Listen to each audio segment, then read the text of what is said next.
আমাদের দেশে ৩০০ প্রজাতির উপরে ধান ছিল। আউশ ধান, আমন ধান, ড্যাপো ধান, হাসাদিগেল, কাজললতা, বিভিন্ন নাম। সেই ধানগুলো হারিয়ে গেছে, কিন্তু আমরা ঘুরতে ঘুরতে চলে আসলাম মির্জাপুরের পাশেই, চাকর ও পাশে অভয়নগরের ভিতর একটা মাঠে, যশোরের ভিতর। সেই মাঠটা দেখেন, হাজার হাজার একর জমিতে আউশ ধান হয়ে পড়ে আছে। ধানটা পেকে গেছে, 2-1 ভিতর হয়তো কাটা হবে। আপনার সেই অভয়নগরে একটা মাঠের ভিতর আমরা এখন আছি, যশোর।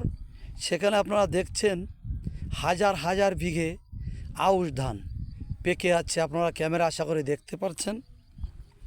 আসলে আমাদের এই দেশীয় ধান হারিয়ে যাওয়ার যে আমরা অনেকটা দুর্বল হয়ে গেছি খাওয়ার দিক দিয়ে।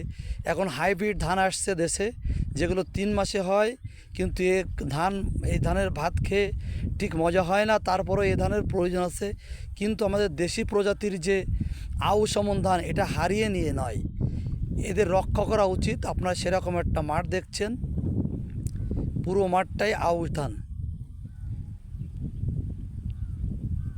এই যে আপনারা দেখছেন, আউশ ধান পেকে গেছে।